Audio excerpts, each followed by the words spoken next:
Good afternoon and welcome. I'm Uzma Freedy, Head of Careers at NABS. And for those of you that are not familiar with NABS, we're your support organisation for everyone that works in advertising and media industry. We're here to help you thrive whatever your situation is. We are so pleased to be able to put on today's session in partnership with the wonderful team at LinkedIn. LinkedIn's vision is to create economic opportunity for everyone of the global workforce, to connect the world's professionals to make them more productive and successful. I'm delighted to be joined by Ollie Mellon, Satija Shah, Michelle Davies, who are going to take you through how to understand how to boost your career and your profile using LinkedIn's unique features. And this in particular is going to be understanding how recruiters are utilising and use LinkedIn. I'll hand it over to the team. Great, thanks, Uzma. Hi everyone, it's nice to meet you. I'm Ollie Mellon. I am a Client Solutions Manager over in the LinkedIn Marketing Solutions side of LinkedIn. And today I'm going to talk you through how to best approach your job search and how to reverse engineer that process as best you can with a view into what the recruiters see. So I'm just going to share my screen here. Hopefully we're all right there. Can I get a thumbs up from on the team? That's all right. Sweet, thank you. So just to take a quick view at how it's going to look, it's essentially going to be two halves today with a bit of Q&A at the end. And what I just wanted to do was, and a little bit of a disclaimer and a bit of context setting, was that the first section here is I'm going to run you through some basic steps on how to work within the platform or make the platform work for you in terms of searching for and applying for jobs, hopefully using the information that you've taken from the Rock Your Profile session, for those of you who are able to join in the previous session, using that as your foundation. So we'll just have a look at how best to use the platform from your perspective as a job searcher. Now what we're going to do for the second half, and this is where the disclaimer comes in, is that we're going to reverse engineer that and take a look at how the recruiters actually use LinkedIn to search for you guys who are looking for jobs. And the place that this is coming from is that I spent the best part of a year at LinkedIn training recruiters at big corporate firms throughout the UK and a few across the world as to how best to use the tool. So what I'll do is I'll give you a quick intro to what the recruiter tool is, and then how they see the world of LinkedIn and how you can fit within it. So yeah, kind of two halves. We'll start with you, then we'll look at recruiters, and then hopefully some time for question and answers at the end. So let's kick into the first part of the presentation then. So we're looking at, so I've got faces blocking me. Here we go. So we're just going to run through these 6 sections on how to search and apply for jobs on LinkedIn. Some of this might be familiar to you already, but treat this as almost a checkbox exercise for you.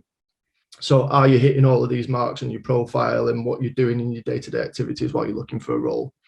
So we're going to talk about open to work, how to search for jobs, creating search alerts, reviewing the jobs you might be interested in, following the companies that you're interested in, and then actively applying.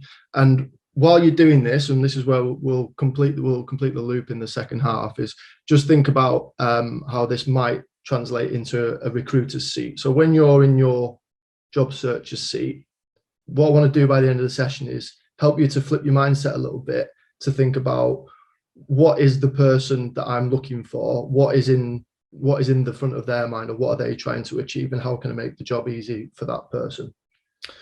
Okay, so we'll just dive into these 6 then, if this will let me switch over. Okay, so first things first, if you are looking for a job, first things to do is, of course, sort your profile out, which hopefully the previous session helped with. But then LinkedIn recently, I think it was in the last year or so, introduced the open to work hashtag to allow you to identify yourself to potential recruiters that you are looking and actively looking for a job.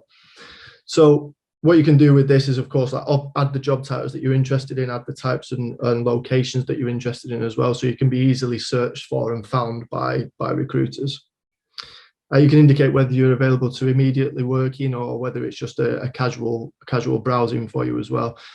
And choose whether you want to share that you're actually open to work with the whole of LinkedIn, all members or just recruiters. And just for a bit of context on this, when they were developing this around a year ago, maybe just over a year ago, what the future plan is, I'm not sure how far down the roadmap this is, but the intention is to split this out a little bit to make it a bit more specific as well. So at the moment, we're open to work. It's going to branch out into, maybe they've launched it already, the open to remote work, and maybe it's open to consultancy work, or maybe it's open to freelance work, and it'll start to diversify over time. So keep an eye out for that in the future. These things get released really quickly, so I might even be behind the curve on that one. So excuse me if I am, but yeah, something to bear in mind. So mark your profile, number one. Secondly, searching for jobs. I think the common mistake with job searches is that naturally we jump into LinkedIn, into the platform, and we just start searching for job titles that we're interested in, which of course, like, it's a legitimate way of finding a job that you're interested in. But I just encourage you to open your mind a little bit to thinking about what other ways could I potentially search the platform. So it could be things such as keywords, or maybe you want to start at the company and work backwards from the company and find a different job title within the company. On that note, in my experience, there are lots of the same jobs out there that are actually titled differently, and LinkedIn's platform and the algorithms do quite a good job of highlighting those to you, where the similar jobs exist with a slightly different job title if you were to search by keyword. But just bear that in mind and think about, is there potentially the same job out there? If you're dead set on a certain job, is there potentially another job out there that has a slightly different job title but does exactly the same thing? And what I'd suggest, as an advanced tip, is if you are aware of those jobs at other companies that might use different terminology, go out and have a look at those and think about building some of the keywords out of those into your search activities. So have a think about how long it's been posted for. I've got a stat coming up about how important it is to be in front of the crowd. So I'll come back to that one, but do take note of when it was posted. And then, of course, you can search by location, functions, and of course, company, as we mentioned. So just a few tips on how to open your search criteria beyond simply job titles, which we're all guilty of, me especially. Okay, so creating search alerts. So maybe some of you have used this already, but this is often underutilized by job searchers, in that what you can be doing here to make sure you're ahead of the crowd is to create your search, and maybe you've got 4 or 5 different searches that you've found, all right, they're the ones that are producing me the right results, the right type of jobs that I'm looking for. The best thing to do with those is to create an alert, so you get pinged by notification or email to tell you every time that a new job falls into that category. It works particularly well when you're working in a specific niche, or you have a really specific skill set, or you found a job title that is actually really specific, but you feel like you can bring value to that job.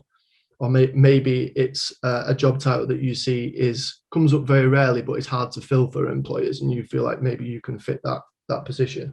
Search alerts work really well for that, because it's probably not going to be a good use of your time to be in the platform searching for that really specific niche job or skill set once every day, twice every day, or whatever it is, because maybe the job only comes up once a week. It's just not a good use of your time. So setting up search alerts for those particular niche jobs is a really good way to just to make sure that you're on top of it. Of course, you've got to make sure that you complete that process at your side as well, and be on top of the emails that are coming in. But I guess the takeaway from this is to think about how you can utilize job alerts to make the system do that hard work for you, rather than you being in there manually searching every day. It's still important to do that, but yeah, I'd encourage you to utilize the system wherever possible. Okay, review the jobs you may be interested in. So this section is where the algorithm starts to come in, and I'm anticipating probably in the Q&As that we do get a few questions about the algorithm, and I should probably say we'll answer them as best as we can, but it's quite a complex system, as you might imagine. It changes all the time, and we at LinkedIn, even as employees, don't have access to really understand the depths of it. There are a few blog posts out there which maybe we can hook you up with in a follow-up, but they're quite technical, and they get into detail that me particularly as a layman, I don't understand. So there is a little bit of information out there if you're interested in how the algorithms work. But for now, the takeaways from it are that it's going to optimize, or it's going to present you with jobs that are based on pretty much on your profile. So maybe some of the stuff that you worked on in the previous session would come in handy here. But think about how, and maybe just pay attention to it too. Think about how the jobs you may be interested in are matching to your profile. And think about, are these jobs that I'm being presented with that the platform thinks that I am suited for? Do I feel like I'm suited for them? And if the answer to that is no, think about how your profile is possibly talking to the system and telling it that. So, for example, if you've got SEO skills in your profile and you keep getting presented with SEO jobs, but actually you don't particularly rate yourself at SEO and you're more of a paid search specialist, then think about where you could potentially tweak that language in your profile and think, all right, maybe I should take out the word SEO specialist and put in paid search specialist or just a generic search specialist, at which point you've gone up a little bit broader in the skill set. But now you might notice that you're starting to get served with jobs that are actually more suited to you on a broader level, rather than alienating your skill set as an SEO specialist, if that's not what you want to go after. So that's one key element that drives these algorithms and recommended jobs. Think about it as your Netflix recommended list or your Spotify Discover Weekly.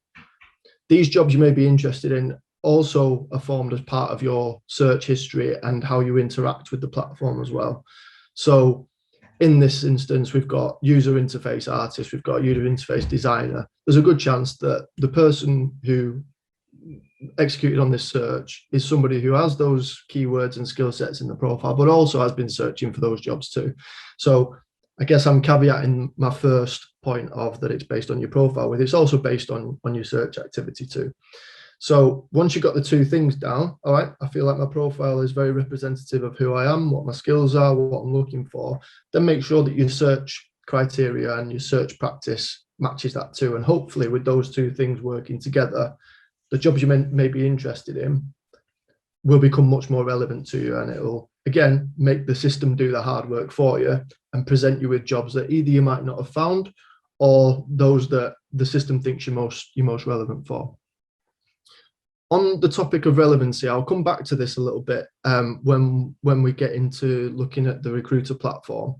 But essentially, we always want to be the most relevant for the job to make sure that we're most visible at all stages of the platform. So we think like how the platform is reading your activity, your profile, that's on this side of the table, but it also works on the recruiter side too. So if the platform thinks that you're relevant for that job because of your search activity and because of your profile, it's going to tell the recruiters that as well. So I'll come back to that shortly on a few slides time, just to show you exactly how that works on the recruiter side. Okay, I feel like I've gone through quite a lot there already, but just two more slides on the search best practice. So if you're interested in specific companies or companies within a specific space, I highly encourage you to be following these companies and understanding what they're doing. Now, following is just one step, but actually interacting with them is another one. And this is where the system's listening to your activity again. So if you're interacting with Starbucks in this case, and you see some posts that they're putting up and you're liking and you're commenting on those posts, the system knows that you're interested in Starbucks. But it's going to learn that over time as you become more active on Starbucks activity. The guys sat at Starbucks in the recruiting team are going to be presented with people who are most interested in Starbucks, or the ones that have interacted with the media on LinkedIn. So you see the light bulb here at the bottom. Recruiters on LinkedIn can filter specifically for candidates who engage with the company page. So make sure to show your interest by taking this next step. So what this means by engage with is to either like a post, to comment on a post, or to share it. Essentially, Starbucks invest in paid media to promote their talent brand to make the recruiters' jobs easier. So what they do is they pay for ads on the platform, like lots of companies do. And for those people who interact with it, they actually get fed into a filter on the recruiter platform, which again, I'll come to in a couple of slides time. So if you've got maybe a short list of, I don't know, 20 companies, something like that. If you've got like, all right, here's my top 20 companies that I'm going after, go through, follow them, interact with some of the latest posts, and even think if you want to get more advanced, as an advanced tip when you start to reach out to recruiters, is start to leverage what you're learning from that and use them as context points. Use them as context points to start conversations and open connections with recruiters or people at Starbucks. So finally, in the searching element, and I might just add a couple of pieces before we wrap this part up, but it's to apply actively. So LinkedIn's trying to make it as easy as possible for both the recruiters and for you as job seekers to apply for jobs quickly and make that process as seamless as possible. So use the easy apply and apply on the company website button to apply really quickly for the jobs that you want, and stay on top of the job search by setting those alerts that we talked about a little bit earlier on.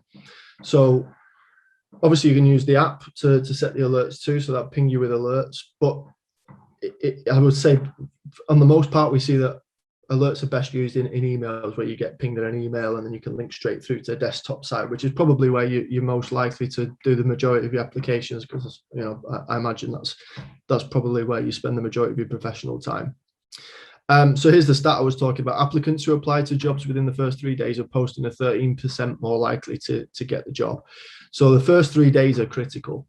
So if you're giving yourself an extra 13% on top, and if you compound that across all the different jobs that you apply for, say you switched your strategy to say, right, I'm only going to apply for jobs that are no longer than 3 days old, that compounding effect of 13% more likely is exponential across your job seeking activity. So I'd encourage you just to be on top of it. Like I say, the way to do that is to search by how old the job is, but also have your job alerts set up so you're the first person to apply for jobs when they come live. Because that's another thing, right, is that a lot of these recruiters, they'll put a job live and onto LinkedIn, and a lot of the time it would be an urgent position. So although the job requisition might sit open for a month or so, there's a good chance that they're under pressure from hiring managers to fill that position quickly, and they might be building a shortlist, especially if it's a really popular job. They might be building a shortlist within the first 2 or 3 days. So you've got to be in the mix for it to make sure that you're in that conversation. Again, the job might be open for a month, but it might be that they've already shortlisted and found the right person within the first week. So yeah, really encourage you to get ahead of it. That's all I've got for the searching section in terms of content, but I just wanted to add another point that I thought of as I was talking through it was, and this was, don't be afraid to reach out to people who already work at the company. If you're in the Starbucks example, you've been interacting with the posts, you're following the company, so you know what's going on, you know what job postings they've got live. I'd encourage you to see if you can find people who are in a similar position at Starbucks, and find people who are in recruiter positions or hiring manager positions at Starbucks by searching through the employees of the company. So, and you can do this on the platform fairly easily as well. If you just go into Starbucks's company page, click into all the employees and then search by job title, you'll find people that work in that function. So it's well worth doing. And don't be afraid to reach out and say, oh, I saw this piece of content, it's really cool. I work in marketing, I see that it falls into that area. Would you be open to a conversation? Or have you got any jobs that you think might fit this sort of area, this sort of skill set that I feel like I'm in a good position to offer some value to the company with. So think about the value exchange there. One of the things we'll come on to next is how I would train the recruiters to reverse engineer their search to find somebody for their open role based on people that they have in role already or at other companies. So I guess the point here for you guys is think about some people that are in the role that you're looking for already. So let's say it is, for example, it's SEO manager. find 10 SEO managers in the UK or whichever country you're looking for. Find SEO managers and think about and find out all their profiles, look at what they've got in their profiles, and think about how you can model that back onto your profile. And I'd suggest the same thing with your CV too, right? So who am I modeling my ideal position on? Who's in my ideal position, and how do I work backwards from that? And think about the keywords and the different things that they talk about in their profile and work backwards from that. Okay, that's about it for the search half of this presentation. How are we doing on time? We have actually had a question, Ollie. I don't know if you can answer it quickly now. If you want, yeah, absolutely. Cool. Yeah, so Geraldine's asking, does easy apply become a numbers game? Should we not personalize our applications? Yeah, it's a great shout. So it depends on the company, depends on the recruiting team's ethos, how busy they are, how many applications they have inbound versus how much outbound reach they have to do. So look, I mean, I guess in response to your question directly, does it become a numbers game? Yes. Like there's no harm in putting yourself on the map, because by just clicking easy apply, you will appear in their system. And should you do a more personalized approach? Yes, you should, absolutely. If you have somebody that you can reach out to, and I guess this plays on the point that I was making about building contacts at your target company, then yes, absolutely do both. I realize that's time consuming, but I guess that's probably part of the game, is that if you put the time and the effort in and make that personalized approach, then yeah, hopefully that'll put you ahead of the crowd. Okay, great. Thanks for the question. It's a really good question. Okay, so finally then, how are we doing on time, Shell? Are we 5-10 minutes? Well, you've got about just over 5 minutes if we do, because we've got a couple more questions are starting to come through now. So okay. Yeah, do that. All right. I've only got 2 slides here anyway, so let's just flip what we were talking about then. So far we've talked about where you are in your shoes as a searcher. So for the next few minutes then, I'd just like you to step out of your shoes and step into a recruiter's shoes. Recruiters use, day in, day out, they use the recruiter platform, and this is what they use to search LinkedIn and also to manage the applications that come into LinkedIn. So in general, a lot of the guys don't actually use linkedin.com to view your profile. They'll view your profile how the recruiter tool interprets it, which is the same thing. It's just in a more slick platform, software, SaaS platform for them to deal with it. Essentially what it does, because I'd not really had any experience with LinkedIn before I came and started to train on it, but any experience with Recruiter, is essentially it's like the search functions on linkedin.com, but supercharged. So they have advanced search filters, they use safe searches in the way that you would too.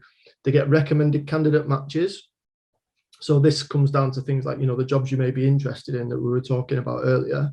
They also get recommended candidate matches that they get told, all right, you have this job requisition. Here are all the recommended candidates that we think are a good fit for this job.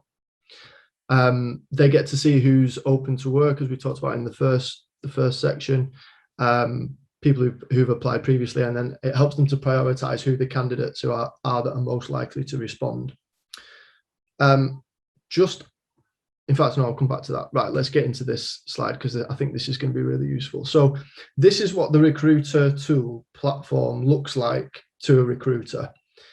So a fairly standard SaaS platform, but it's essentially there to search and make their jobs easier. And I'm just going to walk you through a few elements of it that I would use this. And in fact, I would use this exact slide to train them on how best to use the platform. So number one, I would always say, let the AI, let the system do the work for you. In the same way that I was saying before about the recommended jobs, they get recommended matches in here. So actually, if your job matches their job requisition or their search history within the recruiter tool, then your name will appear in a recommended matches list in the same way that the jobs will appear to you. So I always say to them, make sure you let the system do the hard work for you. So what you've got to do is try and think about, how do I get in front of the recruiter and the specific job that I'm after? How do I make the system understand that that's who I am and what I'm looking for? That's number one. Number two, know your market. So they have a breakdown of people that would fall, it gives them demographic breakdowns of people that fall within the search or people that have applied for the job. So I guess with this one, it's just to maybe understand where you may fit within the job search. So there's a few elements that fall into this. Like, think about, are you somebody who's a good fit in terms of the companies that you've worked for, or are the people at the company that you're targeting? Are there people there that already work at companies that you worked at before? Maybe that'll make you a good fit. There's education levels in there, there's skill sets in there. So just have a think about how you might fit in terms of competition compared to the rest of the people that might be applying for the job. 3, reverse engineer. So I would always say to them, if you've got a job requisition for, again, let's play on the SEO manager. If you've got a job requisition for an SEO manager, who is your ideal candidate for that role? Is there anybody in job already, or somebody that you wanted to get for a previous job before and didn't manage to get them? What they can do is find that person on the system, click this little button, find more people like, and they'll be presented with however many people the system finds that have the same makeup of profile to that person. So the system will go backwards and search the platform for people who fit that criteria. So have a think about that. Like, the recruiters are encouraged to reverse engineer to find the people they want. If you can reverse engineer to make sure you fit within that bracket and your profile is similar to people that would fit that profile, then hopefully you'll come up on the radar of recruiters that are using this particular feature. Okay, just a couple more here. So 4, focus on warm talent. So I would say to recruiters, make sure that you spend a good amount of time using these specific features or filters within the search criteria. And if they can do this, is where they find the warm talent, or people that are most open to jobs or potentially going to be responsive to them. So there's a few categories here. One is, do they have company connections? So a tip for you guys would be, get some connections at the company that you're targeting. Are they open to work? So that's that tag that we talked about early doors. The ones that are most likely to respond. So if you're responsive to emails, the system knows that you're responsive. If you've been logging in, if you've been searching, then the system will flag you as somebody who is likely to respond to a recruiter email. So make sure you're active, essentially, is the takeaway there.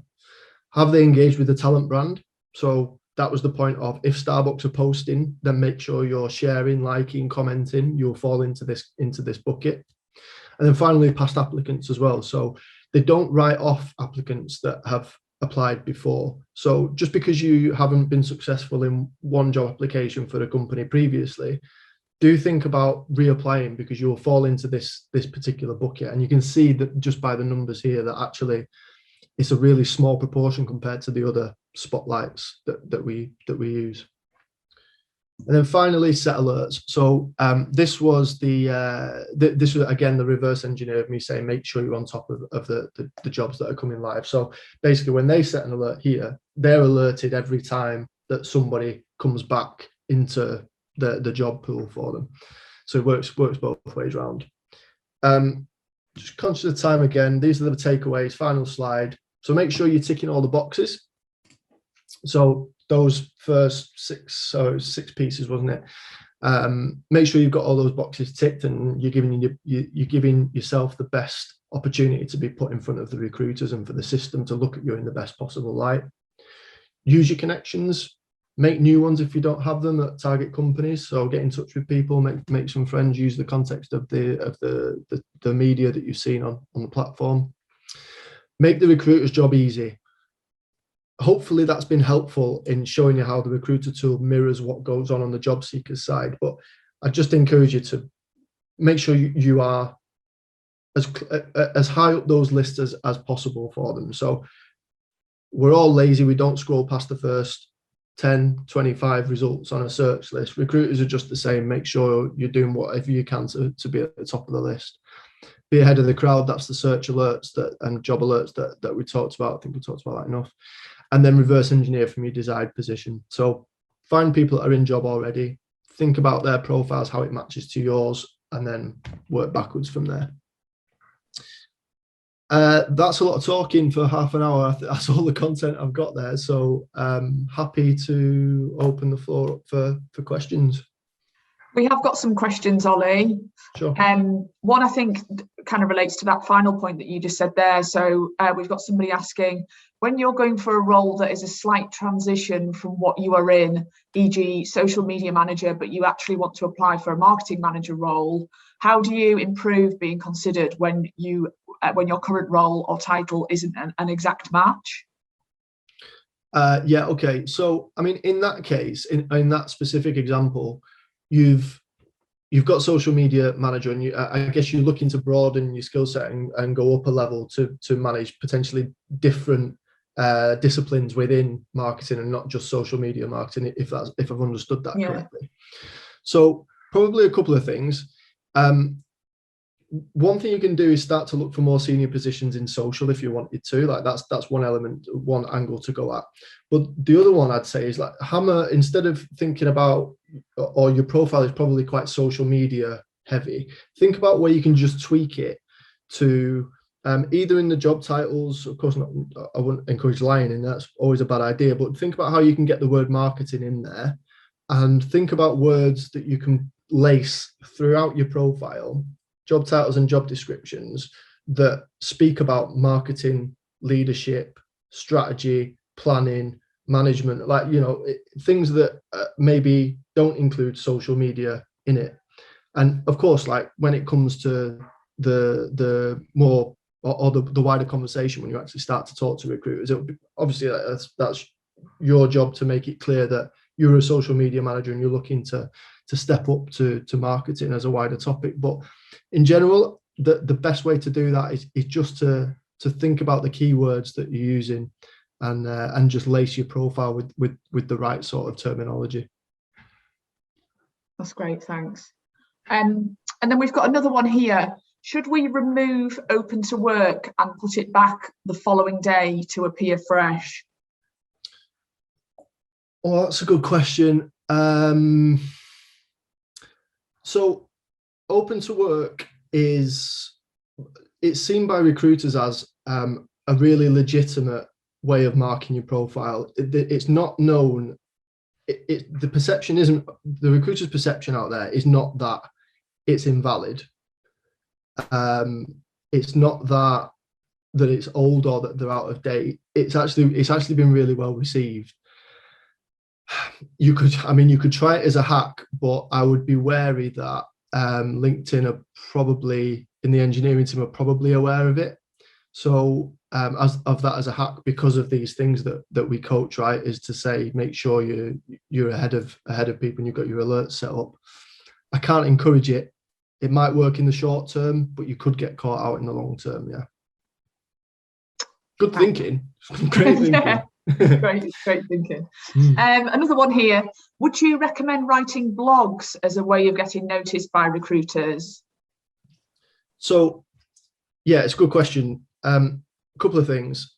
The more full your profile is, and by full I mean that every element of your profile is filled in. So that's including recommendations, skill certifications, education history, LinkedIn groups. The more full your profile is, the better that the search will look favorably upon your profile, if that makes sense. In terms of blogs and articles, yes, my advice with it would be to try and get them to align to a particular job title. So if you've got maybe a job in the past where you could apply that to, think about putting it in as a portfolio piece within that job title. That's always a good thing to do. But look, if you're doing blog posts and you can use that as a way to open doors with recruiters, then yeah, that's a really nice extra step. So yeah, there's absolutely no harm in it, definitely. Great, thanks. And I guess we've had a similar question, which I suppose the answer's possibly the same there. So can you talk about how best to optimize your extra skills and qualifications for recruiters, so things might be extra to your career or current employment? I guess it does come back to having that rich profile. Yeah. I'd say more is better. The more you can get in, the better. But I'd probably caveat that with saying, if you're going after a certain function or a certain area, make sure that you're going deep on that topic to make sure you're covered on that topic. The system does look upon your profile favorably if you've got it filled out and all the sections are completed. So my strategy would be probably specialize first and then start to widen it out to other related skill sets. Thanks. Yeah. And then also asking about short courses linked to your career that might help with your application. I think the obvious one for us there is probably LinkedIn Live. I know, Suchita, you've been using that quite a lot lately, haven't you? Do you want to maybe tell people about your experience? Yeah, so doing things like LinkedIn Learning and doing the live can only enrich obviously your activity on the platform, but obviously people out there are able to see that you're using it. So definitely a good shout to use it. There's other great features which would also help with your profile. We got a similar functionality which we may have spoken about in the previous section, but doing kind of lives and stories, posting stories similar to what you can do on Facebook, obviously, but tailored to things that you're doing in the professional world that might be useful. So yeah, definitely would encourage using LinkedIn Live, LinkedIn Learning, and obviously you can get certifications if you've done any learning courses, which will then appear on your profile. So that's another way of showcasing your skills and that you're actually upskilling yourself. So definitely recommend that. I think we're at the end now. Yeah. Okay, great. Thank you so much, Ollie, Michelle, and Suchita. God, there's been a whole heap of information and knowledge shared there. So thank you so much. I know I was listening in. So useful to see how recruiters are using it in particular. So hopefully those of you listening have really benefited from utilising the platform even more. If you would like to explore how we can support you further with your wellbeing and your career, please check out the website nabs.org.uk, where you'll find details about our advice line, coaching sessions, talks, and more. Please do fill out our feedback forms being put into the chat box so that we can further understand how today has supported you and how we can continue to support you on your career journey. Really just thanks to the team again, and have a lovely day. Bye. Thanks, guys. Thanks.